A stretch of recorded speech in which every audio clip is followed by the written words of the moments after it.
which fertilizer is eco friendly? ஓகேவா? So எந்த உரங்கள் சுற்றுச்சூழலுக்கு உகந்தவை? சுற்றுச்சூழல் அப்படின்னும் போது நம்மளுடைய என்விரான்மெண்ட் அண்ட் அந்த மண்ணுக்கு உகந்த உரங்கள் அப்படின்றது தான் போடுவாங்க. கிராமங்கள்ல எல்லாம் பாத்தீங்க அப்படின்னா ஸோ என்ன சொல்லுவாங்கன்னா ஸோ அதாவது எரு அந்த மாடுகள் அண்ட் கோழி அதனுடைய கழிவுகள் ஸோ இது போடுவாங்க. ஸோ நம்மளே வீட்டில் பூச்செடிக்கெல்லாம் முட்டை ஓடு போடுவோம் அண்ட் வெங்காயத்தை உரிச்சு அந்த தோலை போடுவாங்க. ஸோ அரிசி கழுவுன தண்ணி, மீன், கறி கழுவுன தண்ணி இதெல்லாம் போட்டோம் அப்படின்னா அதெல்லாம் இயற்கையாகவே நல்ல ஒரு உரம். ஸோ எந்த ஒரு கெமிக்கல்ஸும் அதுல ஆட் பண்ணி நம்ம உரமாக வாங்கி கடையில இருந்து போட தேவையில்லை.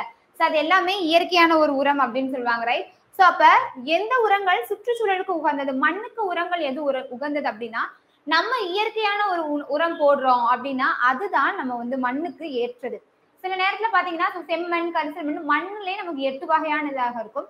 ஒவ்வொரு மண்ணுமே ஒவ்வொரு தன்மை உடையதாக இருக்கும். இந்த மண்ணுல வந்து நட்டோம்னா தான் இந்த செடி பூக்கும், இந்த இடத்துல வச்சாதான் இந்த விவசாயம் நல்லா தலைக்கும். ஸோ அதே மாதிரி கரிசல் மண், வண்டல் மண்கள்ல எந்த ஒரு விவசாயம் பண்ண முடியாது. ஸோ இந்த சரளை மண்ணா இந்த கோதுமை விளையும், இப்படிலாம் நம்ம சொல்லுவாங்க இல்லையா? இப்ப ஒவ்வொரு மண்ணினுடைய தன்மை கேரக்டரிஸ்டிக்ஸை பொறுத்து அங்க நடக்கூடிய விஷயங்கள் இருக்கும் போது அந்த மண் அடாப்ட் பண்ற மாதிரி உரங்கள் அப்படின்றதும் ஈஸியா கிடைக்காது. அப்ப இயற்கையான உரங்கள் மட்டும்தான் மண் அடாப்ட் பண்ணிக்கும். ஸோ நம்ம எந்த ஒரு கெமிக்கல்ஸ், பாக்டீரியா எதுவுமே இல்லாம இயற்கையான ஒரு உரம் போறோம். ஸோ இப்ப எருது வாட்டி போடுவாங்க, அது போடுவாங்க. அண்ட் நிறைய பாத்தீங்கன்னா ஸோ மீன், கறி எல்லாம் வாஷ் பண்ண தண்ணி ஊற்றுவாங்க, வெங்காயத்தோட தோல், முட்டையை உரிச்சு அந்த முட்டையோட ஓடு போடுவாங்க, நிறைய இந்த மாதிரிலாம் பண்ணுவாங்க இல்லையா? ஸோ அப்ப அதெல்லாம் இயற்கையான ஒரு உரங்கள். அப்ப ஆன்சர் என்னது?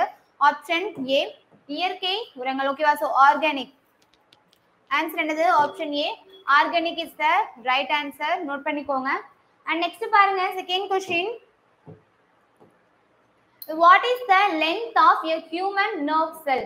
மனித நரம்பு செல்லின் நீளம் என்ன? ஸோ மனித நரம்பு செல் அப்படின்னு சொல்லும் போது அதனுடைய நீளம் என்னவாக இருக்கும் அப்படின்னு கேட்டிருக்காங்க. 50 mm, ஸோ அதாவது சென்டிமீட்டர். ஓகேவா? ஸோ சென்டிமீட்டர் வரும். அண்ட் 100 and 10 and 80 அப்படின்னு சொல்லியிருக்காங்க. ஓகேவா? நார்மலா நம்ம பார்த்தோம் அப்படின்னா ஸோ நம்மளுடைய அதாவது எது வந்து நரம்பு அப்படின்னு சொல்லுவாங்கன்னா ஸோ நரம்பு மண்டலத்தினுடைய ஒரு கட்டமைப்பு. ஓகேவா? நரம்பு செல்லினுடைய நீளம் கேட்கிறாங்க. மனித நரம்பு அப்படின்னு சொல்லும் போது அதனுடைய கட்டமைப்பு அப்படின்னு சொல்லலாம், ரைட்? ஓகேவா? அது பொதுவாக பார்த்தோம் அப்படின்னா நீண்ட அப்படி இல்லைன்னா அகலம் அப்படின்னு சொல்லுவாங்க. ஸோ நீண்ட அப்படி இல்லைன்னா கிளைத்த செல்கள் அப்படின்னு சொல்லலாம், ரைட்? அகலமுட கிளைத்த செல்கள். ஸோ அது எத்தனை சென்டிமீட்டர்ல இருக்கும் அப்படின்றதான் கேள்வி.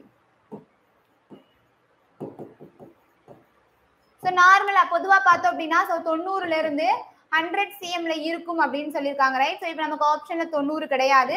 ஸோ என்ன வரும்? ஸோ 100 அப்படின்றது சரியான விடை. ஓகேவா? கிளியரா? ஸோ